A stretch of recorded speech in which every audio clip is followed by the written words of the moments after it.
Commander Azrak stood on the bridge of his massive ship. His scaled hands gripped the railing as he looked at the blue planet on the main screen. Earth, the humans called it. His yellow eyes narrowed as he studied the world that would soon belong to the Draconian Empire. "Report," he ordered, his deep voice rumbling through the command center. Officer Keltaz approached with a tablet. "The planet shows minimal defenses, sir. They have some satellites and a small space station, but nothing that could stop even our smallest ships. Their weapons use primitive chemical propellants. Most of their aircraft cannot even leave the atmosphere." Azrak nodded. This would be easy. The Draconians had conquered hundreds of worlds across the galaxy. Some fought hard, others surrendered immediately. But all fell in the end. Earth would be no different. "Prepare the first wave," Azrak commanded. "I want scout ships to test their defenses before we commit the main fleet."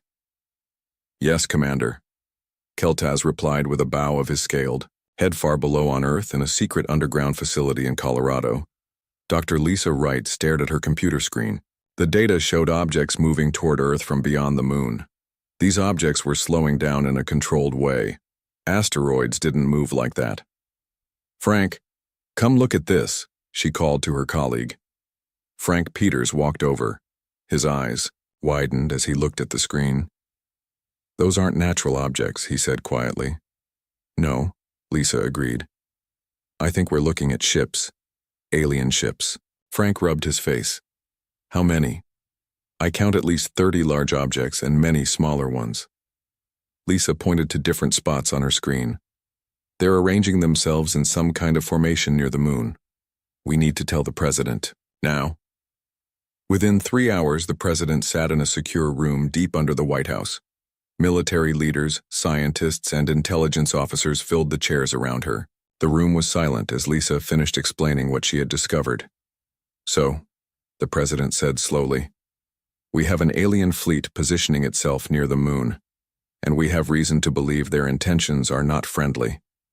"That's correct, Madam President," General Scott Mason replied. "Based on their movement patterns, this looks like a standard military approach. They're setting up for an invasion." The president turned to a man sitting quietly in the corner. "Major Rodriguez, you've studied possible first contact scenarios.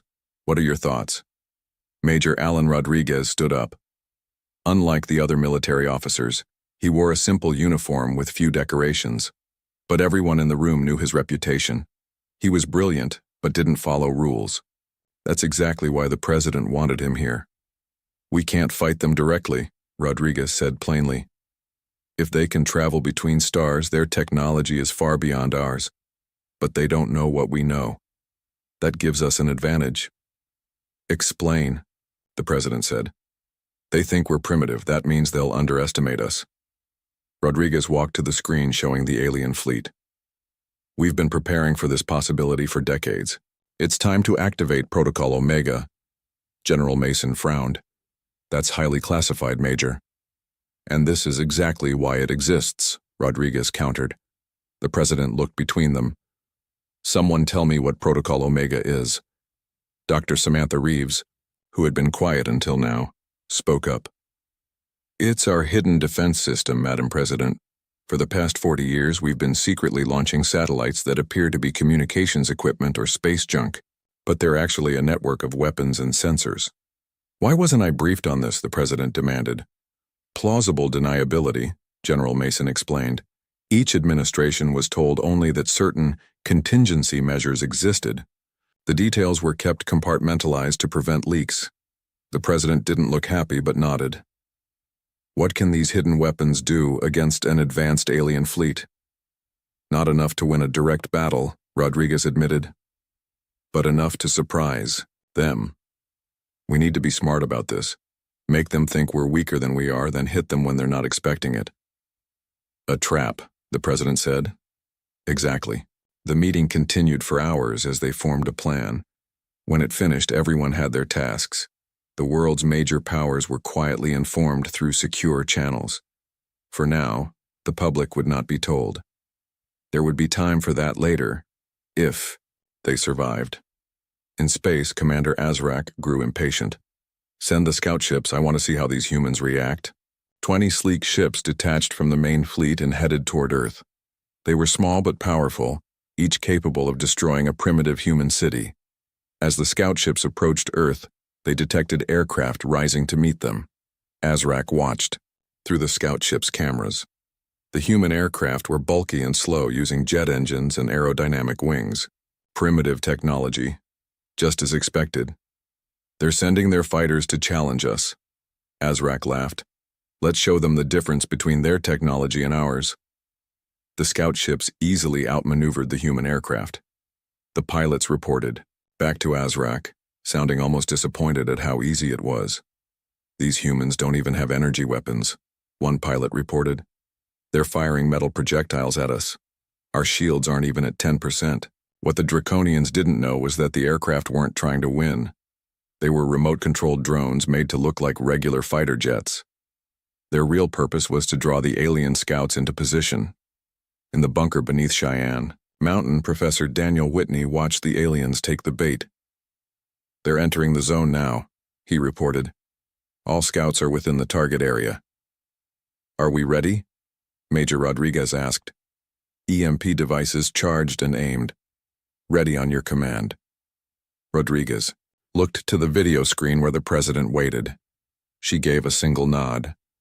Fire, Rodriguez ordered. Across Earth and in orbit, hidden systems activated.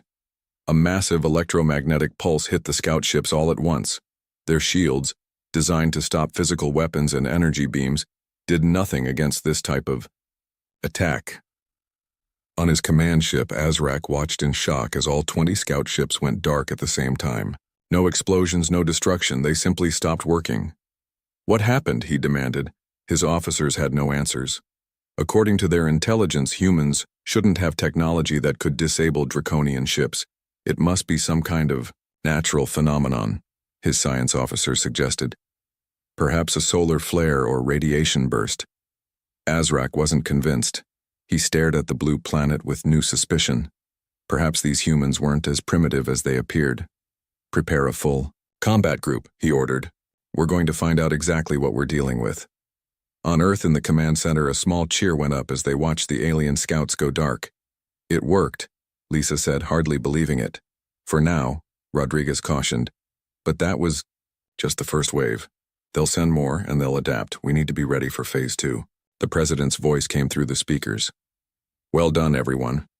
But this fight has just begun. They haven't seen what humanity is truly capable of yet. As the Earth prepared its next move, the massive Draconian fleet hung in space, unaware that they had severely underestimated their target. The real battle was about to begin. Commander Azrak paced the bridge of his ship. His tail swished back and forth, showing his anger. 20 scout ships had gone silent, and he had no idea why. The humans should not have technology that could stop Draconian ships. I want answers, he growled to his science officer. Officer Telnar bowed low. We believe the humans use some kind of electromagnetic pulse. It's a simple technology, but we didn't expect them to use it against us. Simple technology? Azrak hissed. Then why? Weren't our ships protected against it? We didn't think it was necessary, Telnar admitted. Our intelligence said the humans were primitive. Azrak slammed his fist on a console. Clearly our intelligence was wrong. Prepare a full combat group. This time shield them against electromagnetic attacks. Yes, Commander. The ships will be ready in 6 hours. On Earth, the military and scientific teams worked quickly. They knew they had only bought themselves a little time. In Houston, Samantha Reeves directed a team activating more of the hidden satellite network. For decades, countries that appeared to compete in space had secretly worked together.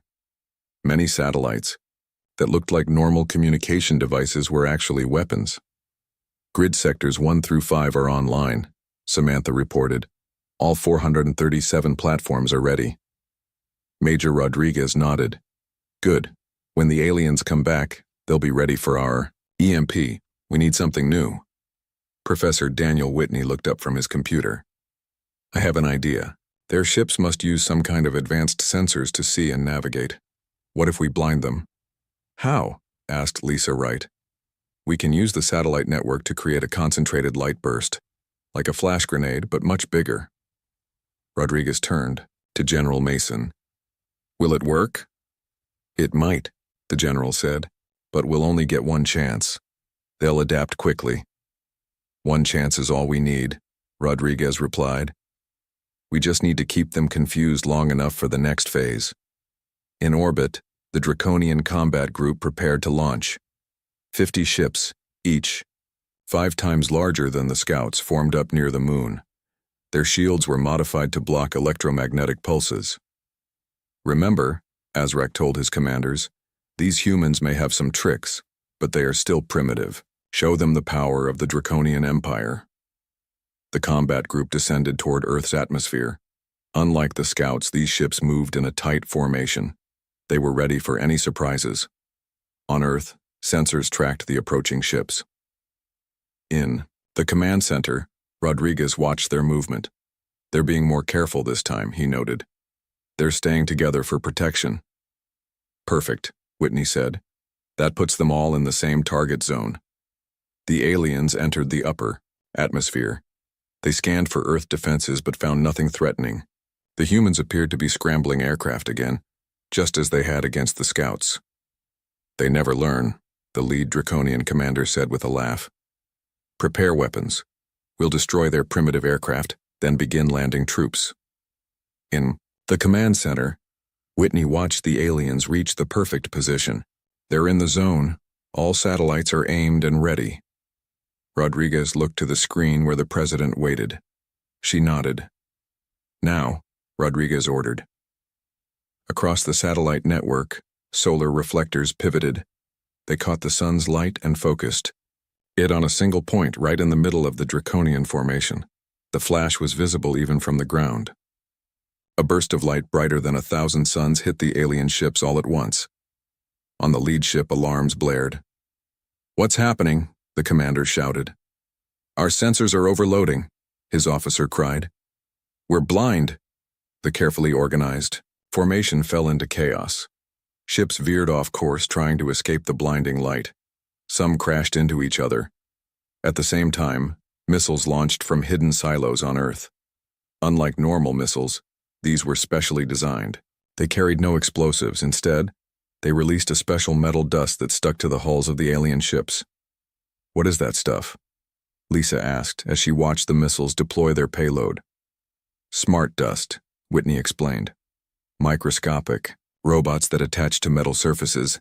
They're crawling into the ship's systems right now. The Draconian ships tried to retreat, but it was too late. The smart dust had already infected their systems. Ship after ship lost power. Some began falling toward Earth. On his command ship, Azrak watched in disbelief. Half his combat group was disabled or crashing. Impossible, he roared. These humans are using technology they shouldn't have. His chief strategist looked worried. Commander, we may need to reconsider. Perhaps our intelligence on Earth is outdated. No. Azrak slammed his tail against the floor. I will not be defeated by primitives. Prepare the main fleet. We will destroy their major cities from orbit. Then let's see how clever they are. On Earth, recovery teams moved to secure the crashed alien ships. Each one was a treasure of advanced technology. In the command center, the mood was cautious. They had won another round, but everyone knew the aliens would be back with something worse. They'll be angry now, General Mason said. They'll stop testing us and start trying to hurt us. That's what we expected, Rodriguez replied. Get me Kyle Davidson. Kyle Davidson was a computer expert who had been studying the fragments of alien technology recovered from previous secret encounters. Earth governments had hidden these encounters from the public, but they had learned much from them. Kyle arrived in the command center carrying a tablet. Major, we're already analyzing the signals from the disabled ships. Their communication systems are complex, but have patterns we can crack. How long? Rodriguez asked. A few hours, maybe less. Kyle showed them his screen. We've dealt with similar systems before. Lisa looked surprised. We have? When? Rodriguez and Mason exchanged glances. There's a lot you don't know yet, Dr. Wright, Rodriguez said. Earth has had visitors before. We kept it quiet to prevent panic, but we learned from each encounter. And we left some of our technology visible, Mason added, just enough to make any watchers think we were less advanced than we really are. Like leaving the porch light on to make burglars think someone's home, Rodriguez explained. We've been preparing for this day for decades. In space, the main Draconian fleet moved into position. Hundreds of massive warships, each capable of destroying a city, formed a ring around the planet. No more games, Azrak declared. We will show these humans true Draconian power. He didn't realize that he was doing exactly what Earth's defenders had planned for. As the massive ships positioned themselves, hidden sensors on the moon activated. Earth's true defenses were about to be revealed. In the lunar base that had been secretly built 20 years earlier, Chief Engineer Ryan Martinez watched the alien fleet on his monitors. They're taking the bait, he reported through a secure channel. All ships are moving into optimal position for the gravity web. Stand by, came the president's voice. Wait until they're all committed. The trap was set. The real battle for Earth was about to begin. The main Draconian fleet hung in Earth's orbit like a ring of metal predators. 300 warships, each the size of a small city, positioned themselves for the attack. Commander Azrak stood on his bridge, his scaled skin tight with anger. Begin the bombardment, he ordered. Target their largest cities first. Let them see what happens when they resist the Draconian Empire. His weapons officer entered the commands. Across the fleet, powerful energy weapons charged. They glowed with deadly blue light, ready to rain destruction on the planet below. Weapons ready, Commander, the officer reported. Fire, Azrak commanded. Nothing happened. The weapons officer tried again. Sir, the firing systems aren't responding. Azrak slammed his clawed hand on the console. What is happening? On the moon, Chief Engineer Ryan Martinez watched his screens. With satisfaction, the gravity web had activated perfectly. It was an invisible net of focused gravitational fields, creating tiny distortions in space. These distortions were too small to move the ships, but just strong enough to interfere with their weapon systems. Gravity web is holding, Ryan reported, to Earth Command. Their weapons are offline. In the command center, Major Rodriguez turned to the president's video feed. Madam President, we have them. The Draconians can't fire their main weapons while caught in the web. How long will it hold? The president asked. Not long. Ryan's voice came through the speakers. Maybe 30 minutes before they find a way around it. They're not stupid. Then we move to the next phase, Rodriguez said. Kyle, are you ready? Kyle Davidson nodded.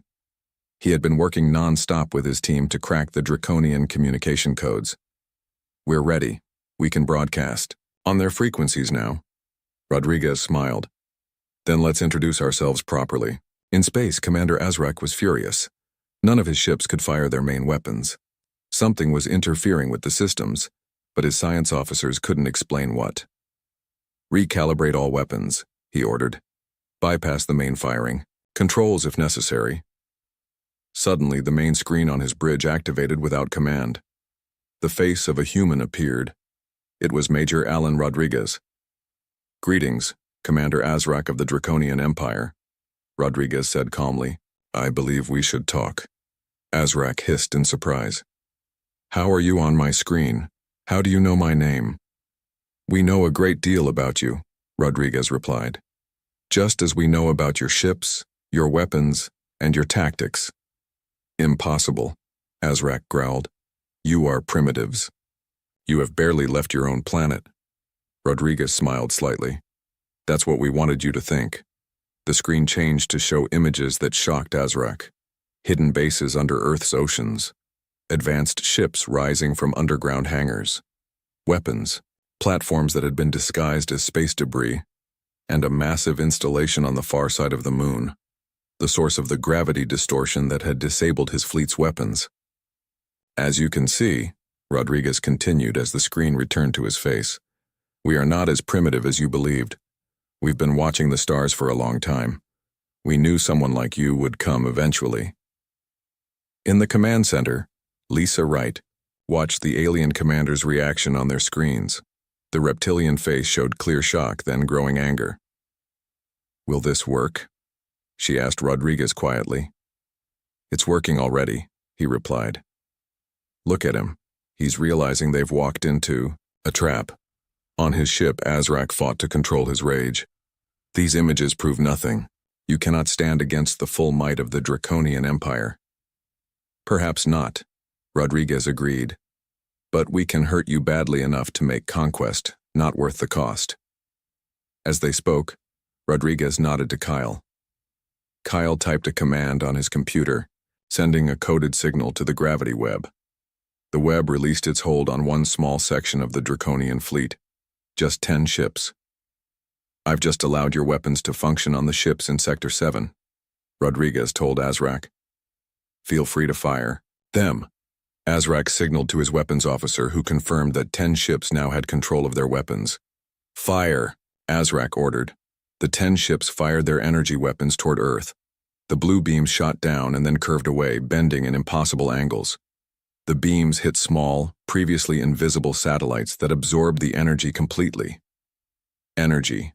Redirection system working perfectly," Samantha Reeves reported from Houston. "All beams captured and contained." On screen, Rodriguez smiled at Azrak's stunned expression. "Would you like to see what we do with the energy we just collected?" Without waiting for an answer, Rodriguez nodded to Kyle again. The satellites that had absorbed the Draconian energy beams suddenly released that energy back into space, directly at one of the Draconian ships. The ship's shields flared bright blue, struggling to handle its own weapon's energy. After a few seconds, the shields failed. The ship broke apart. The command center was silent as they watched. They had just destroyed an alien ship using its own weapons against it. "We don't want to destroy your fleet, Commander," Rodriguez said to the shocked Azrak.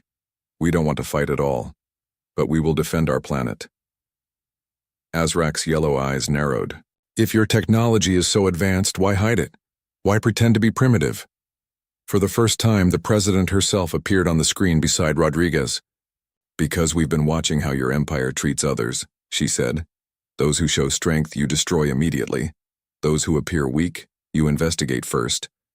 We needed time to prepare." On the moon base, Ryan Martinez monitored the situation. Something was happening with the Draconian fleet. "They're moving," he reported. "Several ships are breaking formation." In the command center, they watched as about 50 Draconian ships pulled away from the main fleet. They moved to attack positions. "It seems not all your commanders agree with this conversation," Rodriguez observed. Azrak snarled. "Those ships act without my orders." The breakaway ships charged their weapons. The gravity web couldn't hold them all at once if they were spread out. "Hold positions," the President ordered Earth's forces. "Let's see what Commander Azrak does first." Azrak faced a choice. He could join the attack, bringing the full force of his fleet against Earth.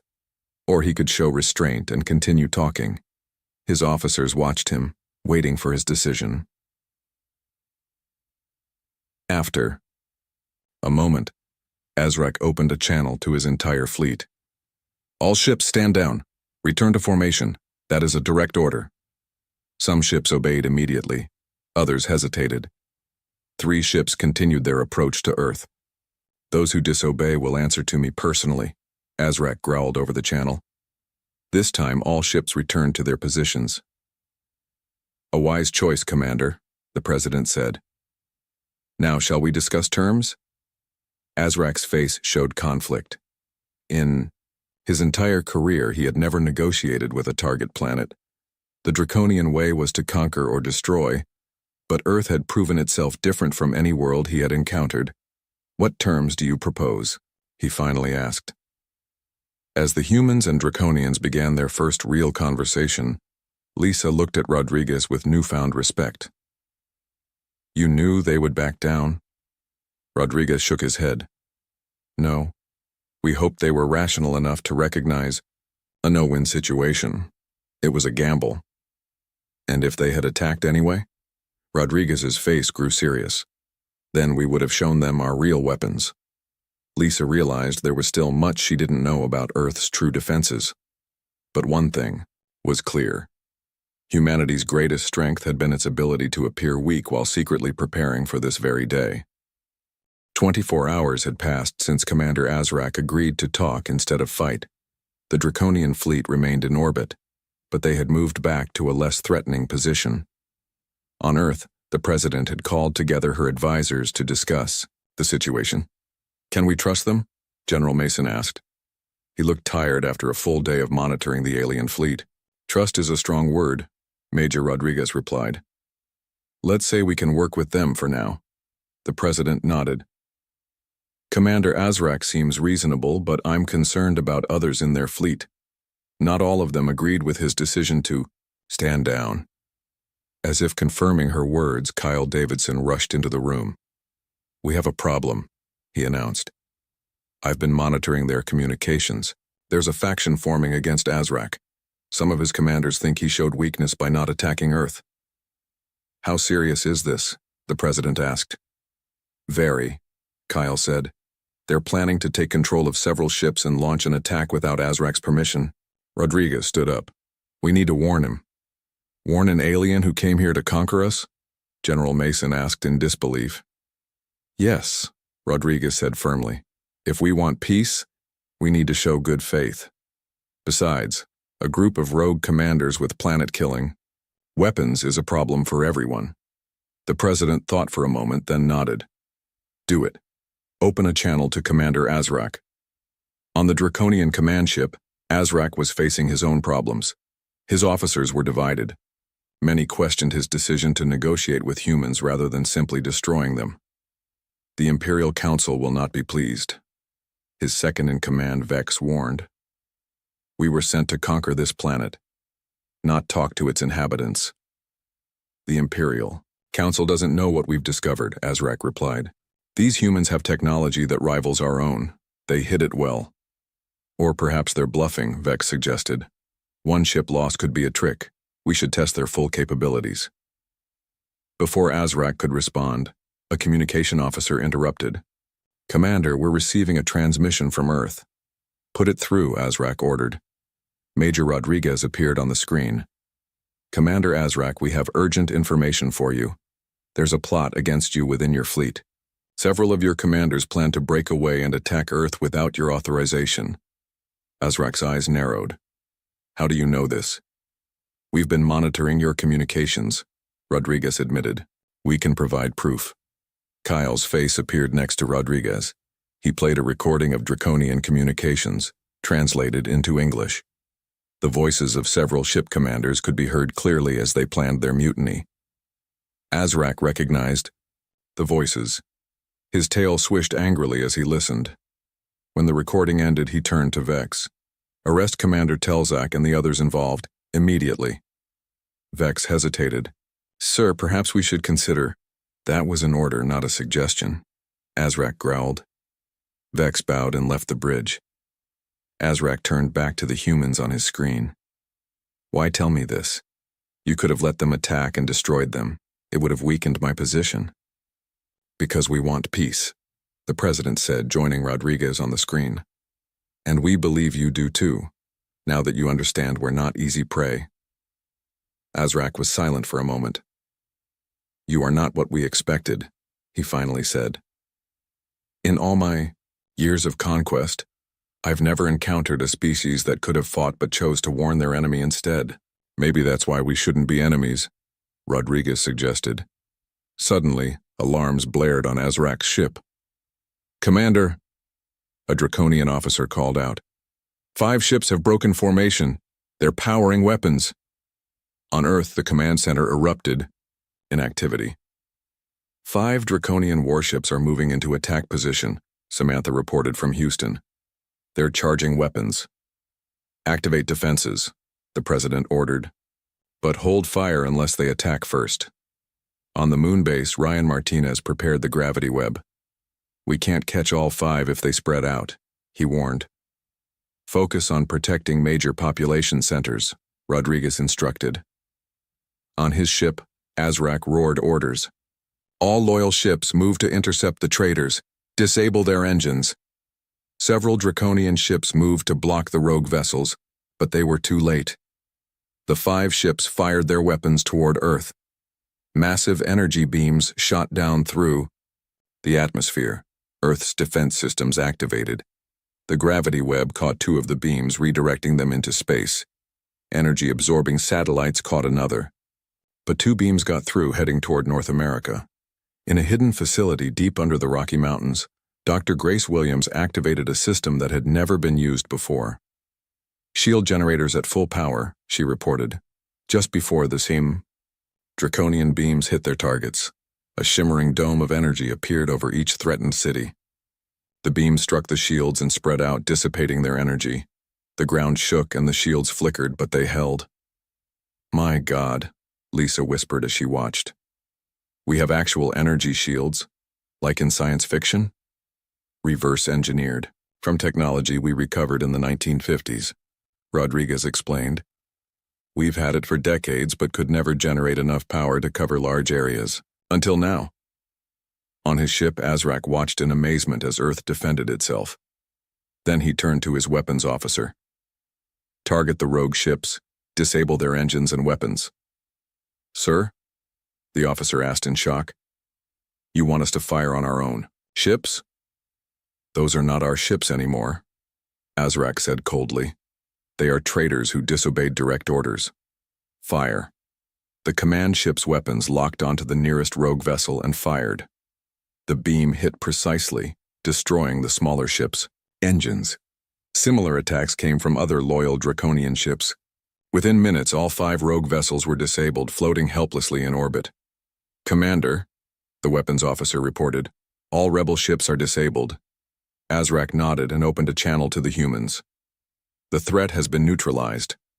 In ID, the command center, the president and her advisors watched the disabled draconian ships on their screens. "He fired on his own ships to protect Earth," General Mason said in disbelief. "No," Rodriguez corrected. "He fired on them to maintain his authority, but the result is the same." The president opened a channel to Azrak. "Thank you, Commander, for your decisive action.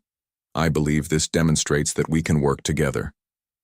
Azrak's reptilian face showed an emotion the humans couldn't quite read. "Perhaps," he said, "but there is still the matter of the Imperial Council. They sent us to conquer Earth. I cannot simply return and tell them I made friends instead." "Then, don't return yet," the president suggested.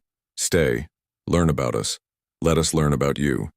Together, we might find a solution that benefits both our peoples." Azrak considered this. His entire career had been about conquest. The idea of cooperation was foreign to him. And yet, these humans had shown both strength and mercy, a combination he had rarely seen. "Very well," he finally said. "I will remain in orbit with a small delegation.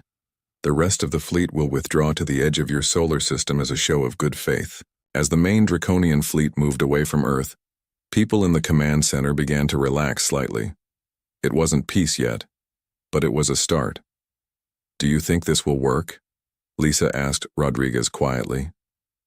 "I don't know," he admitted. "But today, the Draconians learned something important about humans." "What's that?" Rodriguez smiled slightly. "That we're the most dangerous kind of species, one that prepares for war but prefers peace." 1 month had passed since the Draconian fleet arrived at Earth. Much had changed in that time. Commander Azrak and a small group of his officers had been invited to visit Earth's surface. At the same time, a human delegation led by Major Rodriguez had visited the Draconian command ship. Both sides were learning about each other, slowly building trust. Today was an important day. The president had called for a special meeting at the United Nations in New York. Representatives from every country on Earth would attend. So would Commander Azrak and his senior officers. They would discuss the future relationship between Earth and the Draconian Empire.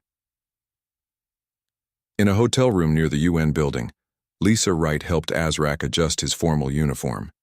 The commander looked uncomfortable in the modified Earth clothing they had made for his reptilian body. "Are you sure this is appropriate?" Azrak asked. "On my world, a military leader would wear battle armor to such an important meeting. On Earth, we show respect by dressing formally but not appearing ready for combat," Lisa explained. It signals peaceful intentions. Azrak nodded slowly. Your species has strange customs, but I am beginning to understand them. Lisa smiled.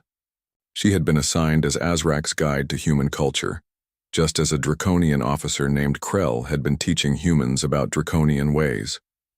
Over the past weeks, she had come to respect the alien commander. He was stern but fair and genuinely curious about Earth. Are you nervous about the meeting? She asked. Draconians do not get nervous, Azrak replied stiffly. Then, after a pause, he added, but if we did, yes, I would be. The Imperial Council will receive my report soon. What happens today will determine what I tell them. At the United Nations, security was tight. Both human and draconian guards stood at checkpoints. They had learned to work together despite their differences. Inside the main hall, the president greeted world leaders and introduced them to the draconian visitors. Major Rodriguez stood with Kyle Davidson near the back of the room. Do you think this will work? Kyle asked. It has to, Rodriguez replied. The alternative is war, and while we might survive, the cost would be too high for both sides. The president took the stage and the room fell silent. Cameras broadcast the event worldwide. For the first time, ordinary people would see the Draconians and learn the full truth about the past month's events. People of Earth, the president began. 1 month ago, our world faced its greatest challenge. A fleet from a distant star system arrived intending to conquer our planet. What they didn't know was that Earth was ready. She explained how humanity had secretly prepared for decades, hiding its true technological capabilities. She revealed the existence of the lunar base, the orbital defenses, and the international cooperation that had made it all possible. Our strategy was simple, but effective, she said. We appeared weak while building strength. We seemed divided while working, together in secret, and when the moment came, we showed not just our power but our wisdom. Commander Azrak then stepped onto the stage. A murmur ran through the crowd. This was the first time most people had seen a Draconian up close. He was an imposing figure, tall and muscular, with scaled skin and yellow eyes. But he stood respectfully beside the president, making no threatening moves. I am Commander Azrak of the Draconian Imperial Fleet, he said, his voice deep but clear through the translation system. I came to your world to conquer it. I will leave as an ambassador seeking peace. He explained how his view of humans had changed. We thought you were primitive because you hid your true capabilities. We thought you were weak because you did not boast of your strength. We were wrong. In the crowd, Lisa felt proud of how far they had come in just 1 month. What had started as a potential war had become something else entirely. Azrak continued. The Draconian Empire has conquered many worlds. But Earth is different. You could have destroyed my ships when you had the chance. Instead, you offered to talk. You warned me of danger within my own fleet. You showed strength and mercy together. He paused, looking out at the assembly. I have sent a message to the Imperial Council.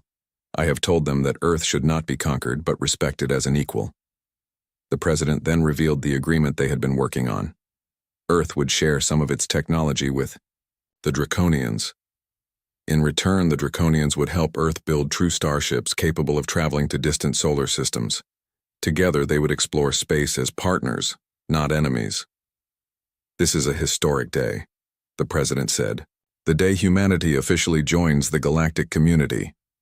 After the ceremony, a small group gathered in a private room. The president, Major Rodriguez, Lisa Wright, and several others from Earth sat with Azrak and his officers. What will the Imperial Council say? Rodriguez asked Azrak directly. They will not be pleased, Azrak admitted. Conquest has been our way for centuries, but they are practical. When they understand Earth's true capabilities, they will see the wisdom in alliance rather than war. And if they don't? The president asked. Azrak's expression was serious. Then I and those loyal to me will stand with Earth. I have seen enough war. Perhaps it is time for the Empire to find a new path. Lisa was surprised. You would defy your own government for us? Not for you, Azrak corrected. For the future. My people have conquered our way across the stars for too long. Perhaps we have something to learn from humans about showing restraint at the moment of victory. As the meeting ended, they stepped onto a balcony overlooking New York City. The city lights shone brightly as the sun set. Above, visible even in the evening sky, the remaining draconian ships glinted in orbit. "It's strange," Lisa said to Major Rodriguez as they watched Azrak, looking out at the city. "A month ago, those ships were the greatest threat Earth had ever faced. Now they're our first alien allies." "That's the thing about first impressions," Rodriguez replied with a small smile. "They're not always accurate." In the distance, a shooting star streaked across the sky. But everyone present knew it wasn't a meteor. It was a small ship, launching from Earth to meet the Draconian fleet in orbit. The first of many joint missions as humanity and Draconians began exploring the stars together. What had begun as an invasion had become something no one expected, the beginning of a partnership that would change the future of both species. The Draconian armada had indeed landed on primitive Earth, but not in the way they had planned, and that made all the difference. The stars looked wrong. That was Lieutenant Commander Jack Miller's first thought as he steadied himself against the navigation console of the USS Defiant. One moment, they had been running standard tests on the experimental jump drive near Neptune. The next moment they were here, wherever here was. "Status report," Miller called out, his voice cutting through the confusion on the bridge. "All systems operational," said Alan Wright, the chief engineer. His fingers moved quickly over his screen, but the jump drive is showing energy patterns I've never seen before. Olivia Hansen, the communications officer, looked up from her station with wide eyes. "Sir, we're not in the solar system anymore. Star patterns don't match anything in our charts." Miller took a deep breath. He wasn't supposed to be in command. Captain Ellis had gone to the engine room just before the jump test, leaving Miller in charge of the bridge. Now the ship-wide communications were down, and they had no idea if the captain or anyone else in the engine room had survived whatever had just happened. "Get me visual," Miller ordered. The main screen switched on, showing the space around them. The Defiant was near a blue-green planet. But what caught everyone's attention were the 7 large ships in the distance. They were unlike anything humans had ever built. Their hulls looked like they were made of crystal, reflecting light in ways that seemed impossible. "Are they moving toward us?" Miller asked. The tactical officer, Peter Grant, nodded. "Yes, sir. And they're big, much bigger than us." Miller stood straighter.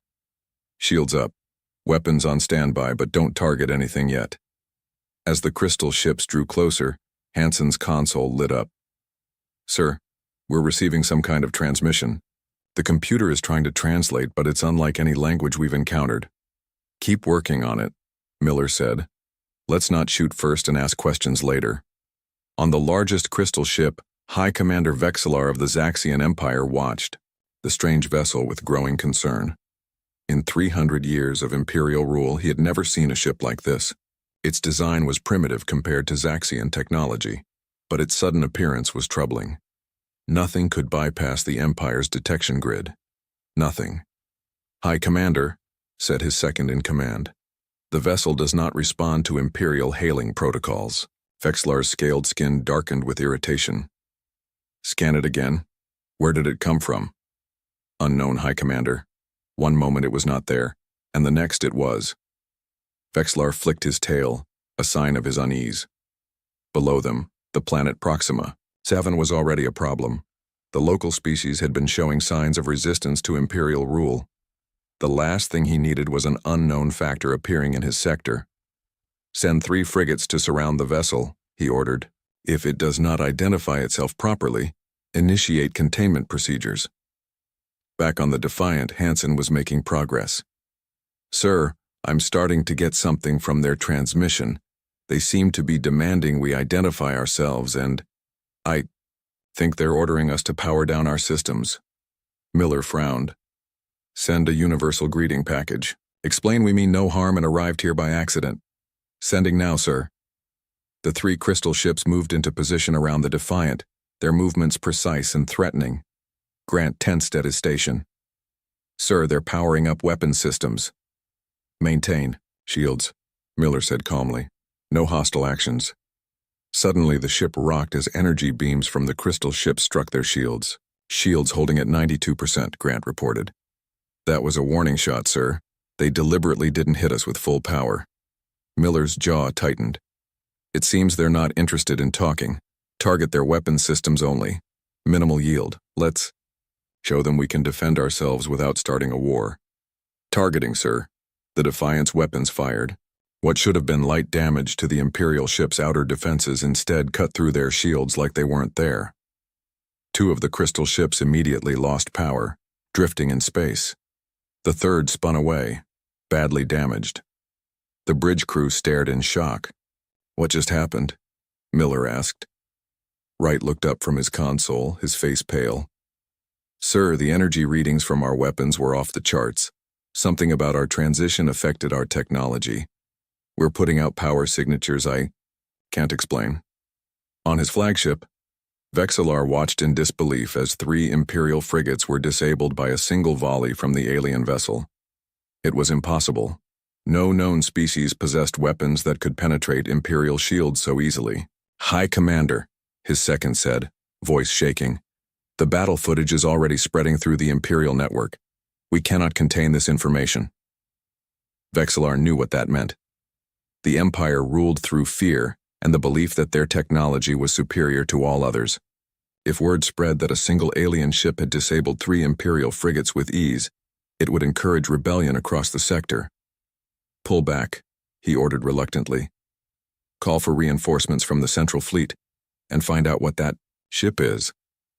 On Proxima 7, billions of beings from dozens of conquered species watched their sky monitors in amazement. For 3 centuries, the crystalline ships of their oppressors had been symbols of unbeatable power. Now they watched as 3 Imperial vessels drifted helplessly, defeated by a strange newcomer. In thousands of homes, in secret meeting places, in labor camps and mines, hope began to spread like wildfire. On the Defiant, the situation was becoming clearer and more complex. Captain Ellis was dead. The jump drive had been damaged in ways they didn't understand. They were lost in unknown space, surrounded by a hostile alien force. Sir, Hansen called out, I'm picking up thousands of transmissions from the planet below. Different languages, different species, but they all seem to be reacting to what just happened. I think we just became heroes to whoever lives down there. Miller looked at the planet on the screen, then at the retreating Imperial flagship. Send another transmission to the large ship, he ordered. Tell them we acted in self-defense and are willing to talk. Then start translating those planetary signals. We need to figure out where we are and what we've just stepped into. As the message was sent, Miller felt the weight of command settle fully on his shoulders. One thing was becoming clear. The USS Defiant hadn't just traveled through space. They had traveled into the middle of an interstellar conflict, and their arrival had just changed everything. 3 days had passed since the USS Defiant's unexpected arrival in this strange part of space. The ship now orbited Proxima 7 at a safe distance, keeping watch for the return of Imperial forces. Lieutenant Commander Miller had been officially promoted to acting captain after the ship's doctor confirmed that Captain Ellis and 5 other crew members had died when the jump drive malfunctioned. Olivia Hansen had made remarkable progress with translations. She now stood before the senior staff in the conference room, explaining what they had learned. The empire controlling this sector is called the Zaxian Empire, she said. They've ruled over 200 star systems for about 3 centuries. The planet below us, Proxima 7, is home to 12 different intelligent species, all conquered by the Zaxians. And they think we're here to help them? Miller asked. Hansen nodded. The footage of us disabling those 3 warships has spread everywhere. The Zaxians maintain control through fear and the belief that their technology is unbeatable. We just proved that wrong. Chief Engineer Wright cleared his throat. About that, sir. I've been studying our weapons and shields. Something happened during the jump that changed our energy signatures. Our weapons operate on a frequency that their shields can't block. Can we replicate it? The jump, I mean, Miller asked. Wright shook his head. Not yet. The drive is damaged, and even if it wasn't, I don't understand what happened. We could end up anywhere, or nowhere. The meeting was interrupted when Peter Grant entered the room, his face serious. Captain, we've got movement. A lot of it. 25 Imperial ships just appeared at the edge of the system. Miller stood up. Battle stations. As the Defiant prepared for possible combat on the surface of Proxima 7, a secret meeting was taking place. Representatives from all 12 species native to the planet had gathered in an underground chamber, hidden from Imperial sensors. Kay Norris, the Defiant's diplomatic officer, sat among them, listening through her translator as they debated their next move. The Imperial forces will crush this human ship, said a tall, thin being with 4 arms. Then they will punish us all for our hope. But if the humans could defeat 3 ships so easily, perhaps they can defeat more, argued another, alien with rough bark-like skin. Norris spoke up. We don't want war with the Zaxian Empire. We arrived here by accident. But we won't stand by and let innocent people suffer either. A silence fell over the room. Then a small, elderly alien with glowing eyes spoke. For 300 years we have lived under the Empire's boot. We have waited for a sign that they are not all-powerful. Perhaps that sign has come. In orbit above them, Miller watched as the Imperial fleet approached. They moved cautiously, keeping their distance. They're hailing us, Hansen reported. On screen, Miller ordered. The face that appeared wasn't Vexillar. This Zaxian was older, with darker scales and cold eyes. I am Grand Admiral Zexcor of the Imperial Fleet, the alien said, the words translated by the ship's computer. Your presence in Imperial space is unauthorized. Your attack on Imperial vessels is an act of war. Miller stepped forward. We arrived, here by accident, and acted in self-defense after your ships fired on us. We have no quarrel with the Zaxian Empire. The Grand Admiral's eyes narrowed. Then you will surrender your vessel for inspection and accompany us to the Imperial capital for questioning. I'm afraid that's not possible, Miller replied calmly. We will defend ourselves if attacked again. The transmission ended abruptly. They're spreading out, Grant reported, surrounding us and the planet. Miller turned to his tactical officer. Options? We can't fight 25 ships, sir, even with our advantage. Miller thought for a moment. Contact Norris on the surface. Tell her to get back to the ship immediately and prepare the jump drive. Wright looked alarmed. Sir, I told you it's damaged. We have no idea what will happen if we try to use it. I don't mean to jump away, Miller explained. If the drive gave our weapons this advantage, what would happen if we activated it near their ships? Understanding dawned on Wright's face. The energy field might disrupt their systems completely.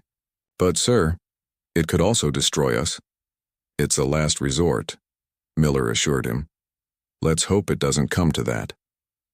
On Proxima 7, Norris received the recall order just as Imperial troops began landing in the planet's main cities. She and her escort rushed toward the hidden shuttle, but Imperial soldiers blocked their path. Run! Shouted one of the aliens, pushing Norris toward a side passage. Get to your ship. Tell them we're fighting back. Across the planet, the news of Imperial troop landings spread rapidly. Instead of cowering as they had in the past, the people of Proxima 7 began to resist. They had seen the mighty Imperial ships defeated. The spell of fear was broken. In orbit, Miller watched with growing concern as the Imperial fleet tightened their formation. Any word from Norris? He asked. Hansen shook her head. Nothing, sir, but we're picking up scattered transmissions from the surface. Fighting has broken out in 12 major cities. They're powering weapons, Grant warned. Miller took a deep breath. Evasive maneuvers. Target the lead ships only.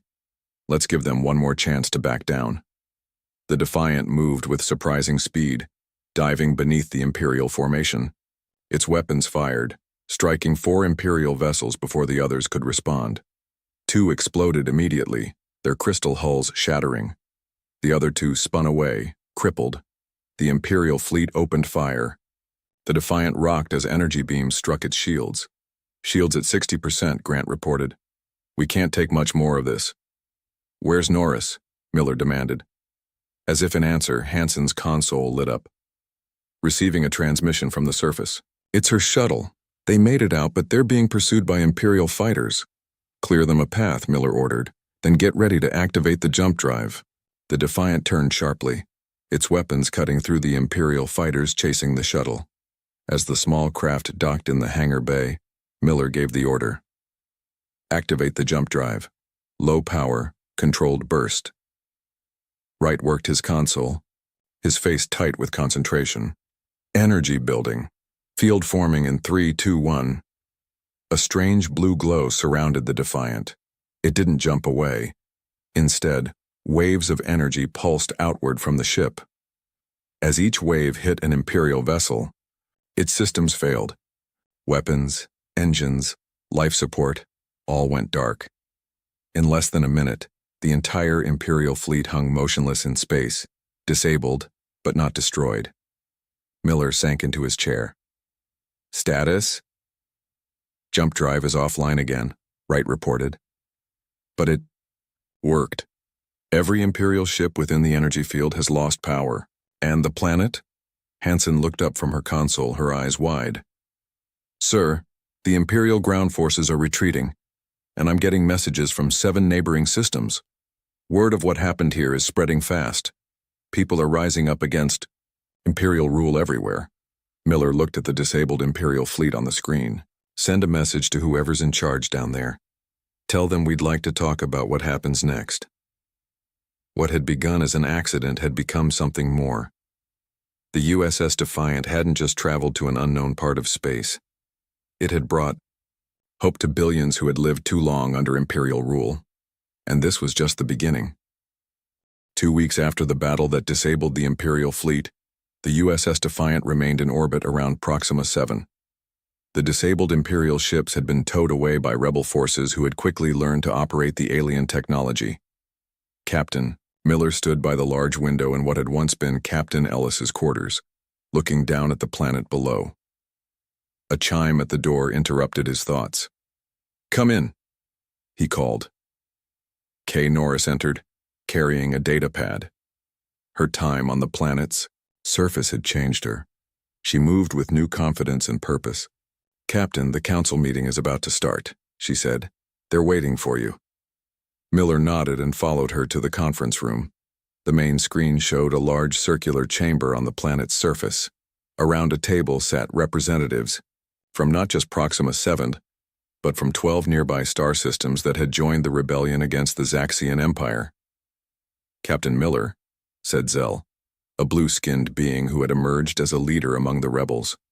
"We bring troubling news. Our spies report that Emperor Zax the 15th has ordered the assembly of the Grand Fleet. 300 warships are gathering to crush our rebellion and capture your vessel." Murmurs of concern filled both the chamber below and the Defiance conference room. "How much time do we have?" Miller asked. 2 weeks, perhaps 3, Zell replied. "They must pull ships from distant sectors without leaving those regions undefended." Miller turned to Chief Engineer Wright, who had been working non-stop on understanding the jump drive. "What's our status?" Wright looked tired but determined. "We've made progress, sir. With help from scientists on Proxima 7, we've begun to understand what happened during our jump. The drive created a tear between dimensions. That's why our weapons work so well against their shields. They operate on a frequency that exists partially in another reality." "Can we use the drive to get home?" Miller asked the question that was on everyone's mind. Wright hesitated. "Theoretically, yes, but it would require tremendous power and we'd need to know exactly what coordinates to target. Without that, we could end up anywhere. Or we could use it as a weapon again," suggested Peter Grant. "Disable their fleet like we did before." "The energy field only extends about half a mile from the ship," Wright countered. "Against 300 ships, they'd stay out of range and pound us from a distance." Silence fell over both rooms. Then Olivia Hansen spoke up from her station. "Captain, what if we don't have to fight them all? What if we just have to convince them we're not worth fighting?" All eyes turned to her. "In every transmission we've intercepted, Imperial leaders are trying to explain our ship," she continued. "They don't know where we came from or if there are more of us. They're afraid." Miller considered this. So instead of running or fighting, we use their fear against them. On the planet below, a small being with crystalline skin that resembled the Imperial ships themselves stood up. I am Rix, a former slave of the Empire. What she suggests is true. The Zaxians rule through fear because they themselves are ruled by fear. They conquer because they are afraid of being conquered. Over. The next week, a daring plan took shape. While the rebel worlds prepared their defenses, the Defiant and a small fleet of captured Imperial ships would make a dangerous journey to the edge of Imperial space. The plan depends on timing, Miller explained to his crew. We'll use short jumps with the drive, appearing and disappearing at key Imperial outposts will make them think we can strike anywhere at any time. And that we're not alone, added Norris, who had been working closely with the rebels. The captured ships will transmit fake communications suggesting a whole human fleet is operating throughout Imperial space. It's a big bluff, Grant said, voicing what many were thinking. Sometimes a good bluff is better than a fight you can't win, Miller replied. 5 days later, the mission began. The Defiant, accompanied by 3 captured Imperial vessels now, operated by rebel crews, jumped to their first target, an Imperial monitoring station at the edge of the Zaxian territory. The station never had a chance to send a warning. One moment, space was empty. The next, 4 ships appeared, fired precise shots at the station's communication array, and vanished before the stunned Imperial officers could respond. Similar scenes played out across the Empire over the next 3 days. The mysterious human ship and what appeared to be Imperial vessels under enemy control would appear, strike key targets, and disappear. Each time, they left behind carefully crafted messages suggesting that humans had been secretly infiltrating the Empire for years. On board the Defiant, Wright monitored the jump drive with growing concern. We can't keep doing this, Captain. The drive wasn't designed for these repeated jumps. It's becoming unstable. Miller knew he was right. They had time for one more jump, the most important one. Set course for the Imperial capital, he ordered. We're going to deliver our message directly to the Emperor. The jump to the heart of the Empire was the longest and most dangerous yet. When the Defiant emerged from the jump, alarms blared throughout the ship. Drive is critical, Wright shouted. We have minutes at most before it overloads. But they had arrived exactly where they wanted to be, in orbit above the Imperial throne world, surrounded by the gathered grand fleet of 300 warships. Open a channel to all ships, Miller commanded. Hansen worked quickly. Channel open? Sir, they're all listening. Miller stood tall. This is Captain Jack Miller of the Earthship Defiant.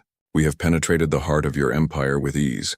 By now you know we can appear anywhere at any time. Your weapons cannot harm us.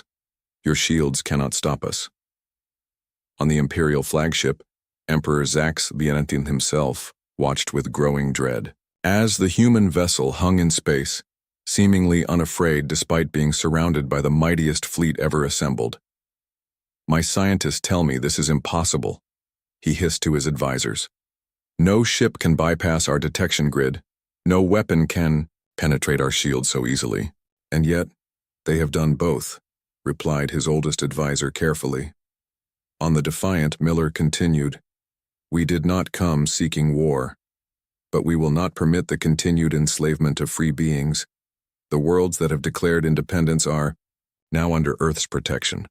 Recognize their freedom, and there will be peace between us. Sir, Wright called urgently. The drive is going to overload in 30 seconds. Miller nodded, then delivered his final line to the Imperial fleet. Consider carefully, Emperor, this is just one ship. Imagine what our fleet could do. Jump now, he ordered. The Defiant vanished from the heart of the Empire, leaving behind a shocked Imperial court and a seed of fear that would grow into something unexpected. Reason. The damaged ship emerged in orbit around Proxima 7th, the jump drive finally giving out in a shower of sparks and smoke. But it had served its purpose. The message had been delivered. 3 days later, Imperial envoys arrived at Proxima 7 with an unprecedented offer. The Emperor would recognize the independence of the rebel worlds in exchange for assurances that the human fleet would not strike deeper into Imperial territory. The bluff had worked. The Empire was in retreat. And though the Defiant might never find its way home, it had found something else. A new future for countless beings who now looked to humans as legends who had brought freedom to the stars. A month passed since the Emperor's envoys arrived with their offer of peace. On Proxima 7th, a grand meeting hall had been built to house what people now called the Free Worlds Alliance. Captain Miller sat at a large round table with representatives from 23 former Imperial worlds. The mood was tense. "The Empire is stalling," said Zell, slamming his blue fist on the table. "They promised recognition of our independence, but their troops still occupy 3 of our border worlds, and their ships patrol just beyond our space," added another representative, a female with golden scales. "They are waiting for something." Miller knew what they were waiting for.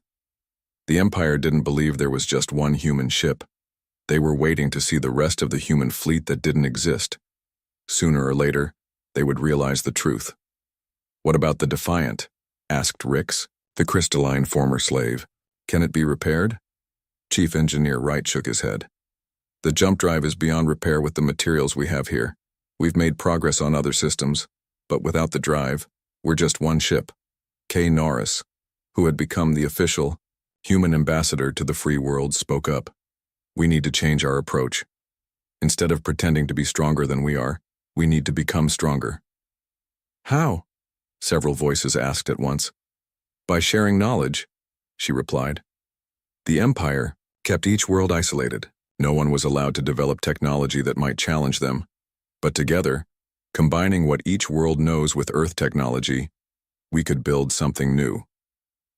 The meeting was interrupted when Olivia Hansen rushed in. "Captain, we're picking up massive energy signatures at the edge of the system. Imperial ships, at least 50 of them." The room erupted in chaos.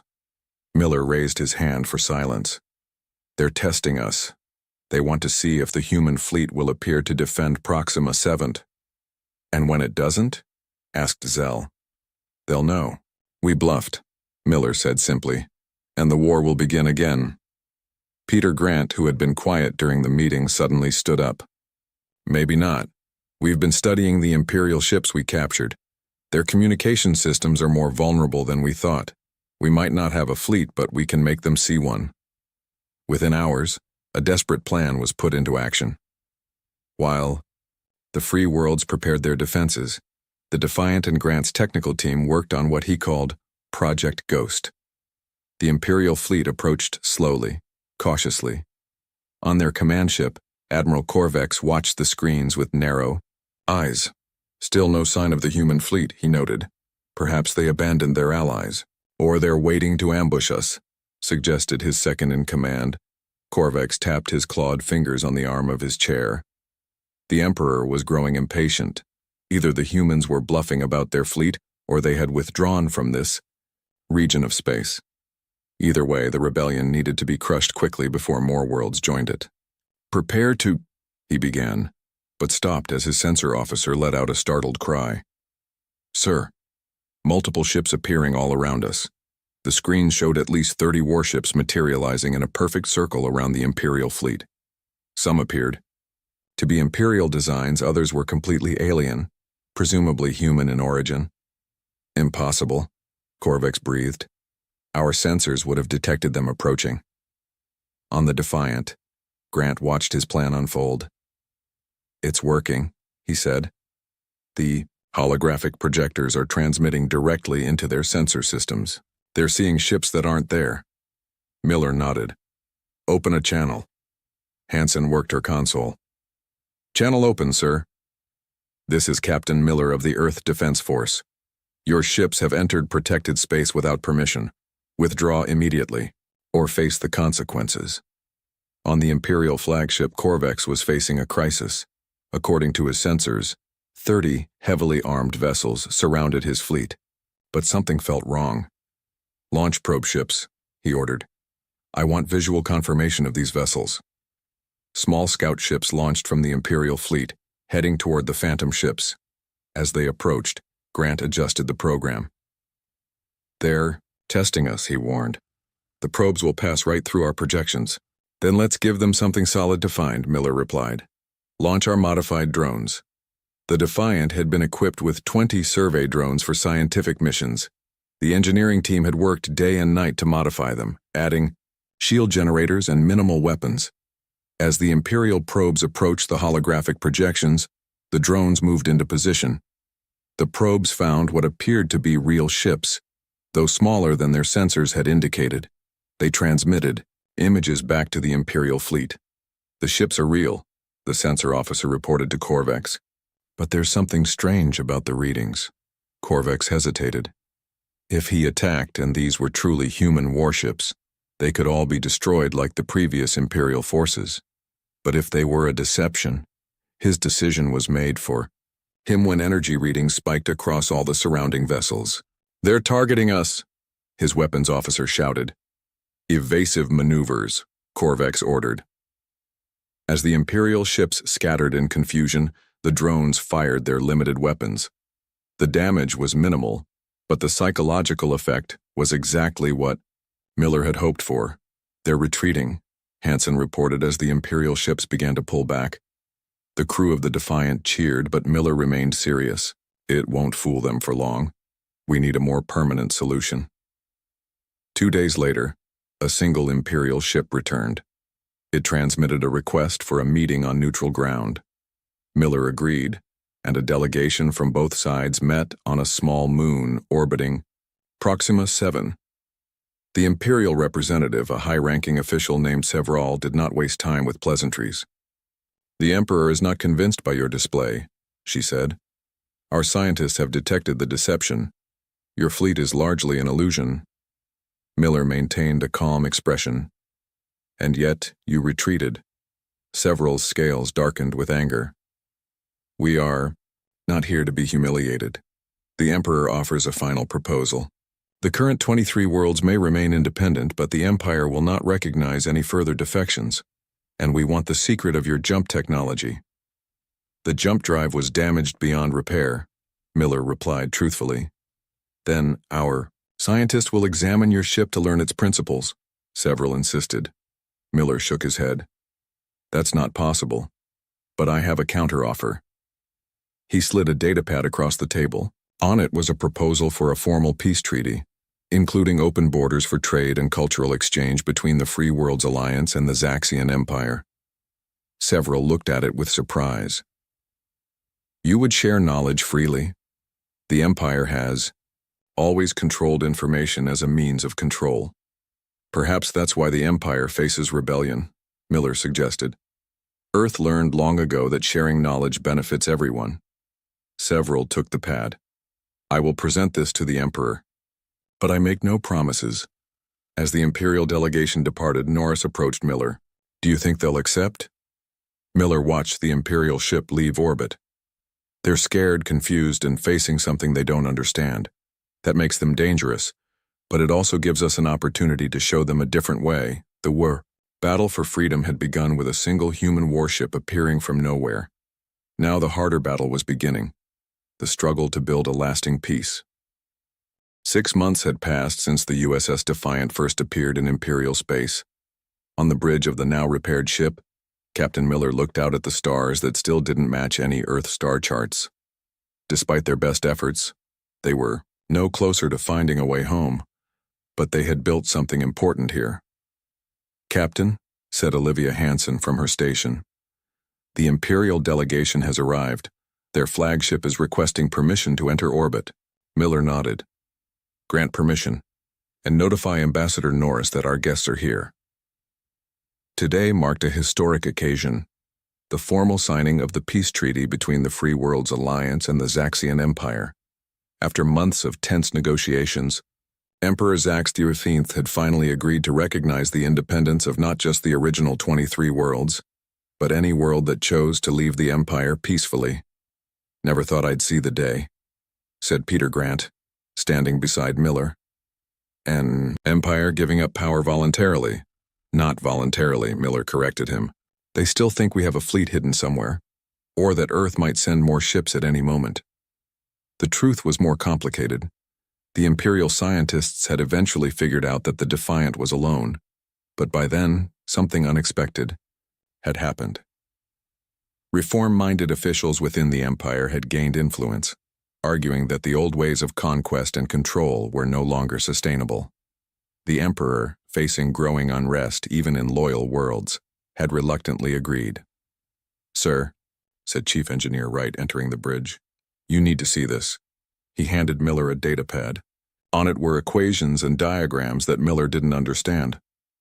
"What am I looking at, Chief?" Wright's face showed excitement he couldn't contain. "It's a way home, sir, or at least a possibility." Miller's heart raced. "Explain." "I've been working with scientists from 6 different worlds. Each had pieces of knowledge the Empire had kept separate. Together, plus what we know about our jump drive, we think we can build a new one. One that could take us back to Earth." Miller stared at the pad. "How sure are you?" 80%, Wright replied. "Maybe more. We've been running simulations for weeks." Miller was silent for a moment. The news should have filled him with pure joy. A way home back to Earth, to their families and friends who must have given them up for dead. But he felt conflicted. "Have you told the crew?" he asked finally. "No, sir. I thought you should be the first to know." Miller handed the pad back. "Keep this between us for now. Today is about the treaty. We'll deal with this tomorrow."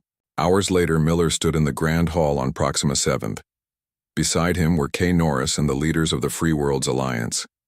Across from them stood the Imperial delegation, led by the Emperor himself, a tall, regal Zaxian with gold-flecked scales and piercing eyes. It was the first time Miller had seen Emperor SCI-FI in person. Despite everything, he couldn't help feeling impressed.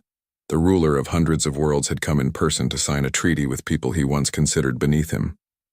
"Before we begin," the Emperor said, his voice deep and carefully controlled, "I would speak privately with Captain Miller."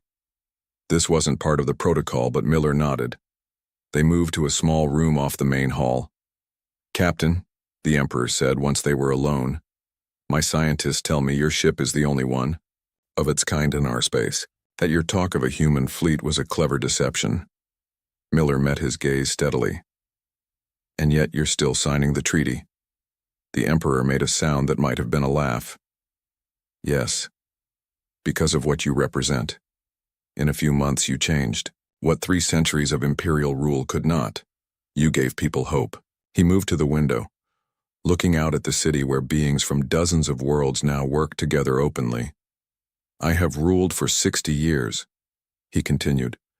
"I inherited an empire built on fear and maintained it the same way. It seemed the natural order. Then your ship appeared from nowhere and suddenly nothing was certain anymore." He turned back to Miller. "Your ambassador Norris speaks of a different way, of worlds that trade freely, share knowledge, and grow stronger together rather than conquering each other. Is this truly how things are done on Earth?" Miller thought carefully before answering. "Not always. Earth has its conflicts, its dark chapters. But at our best, yes, that's what we strive for." The Emperor was silent for a moment. "My advisors tell me that fighting the free worlds would cost millions of lives and might still end in defeat. They say reform is the only path forward. I have lived too long to easily abandon the old ways, but I am not blind to necessity." He extended a clawed hand. "So we will try this new path, Captain Miller. Let us see if your human way proves wiser than ours." They returned to the main hall, where the treaty was signed with solemn ceremony. As cheers filled the room, Miller found himself thinking about Wright's news. A way home. Back to Earth. Later that night, Miller called his senior staff together, in private. "Chief Wright has found a way to rebuild the jump drive," he announced. "One that might get us home." The room erupted in excited voices, but Miller raised his hand for silence. "We need to make a decision. If we go, the Free Worlds Alliance loses the Defiant. They'd still have the technology we've shared, but not the ship itself. Not us." "The treaty is signed," Grant pointed out. "The Empire has recognized their independence. For now," Norris countered. "But what happens in a year? Or 5? The Empire has millennia of history as conquerors. Old habits don't change overnight." Hansen spoke up quietly. We all have families back home. People who think we're dead. Don't we owe it to them to return if we can? Silence fell over the room as they all considered the weight of the choice before them. It's not just about us, Miller said finally. When we signed up for Starfleet, we made a commitment to something larger than ourselves. To explore, yes, but also to help where we can. He looked around at each of them. I'm not going to order anyone to stay. If we rebuild the jump drive, anyone who wants to try for Earth can go, but I've made my decision. Wright looked surprised. Sir? I'm staying, Miller said simply. What we've started here is too important. The free worlds need time to grow strong enough to stand on their own. They need the Defiant, not just as a weapon, but as a symbol. One by one, his senior officers nodded in agreement. They had arrived as lost explorers. They would remain as guardians of a fragile peace. In the weeks that followed, a dozen crew members chose to attempt the jump back to Earth. Miller didn't blame them, but most stayed, finding purpose in this distant part of space where a single human warship had emerged from nowhere and changed everything. The USS Defiant, once lost between the stars, had found its true mission. And though they might never see Earth again, they had carried humanity's best ideals into the cosmos, proving that sometimes the greatest strength wasn't in weapons or power, but in the hope for something better.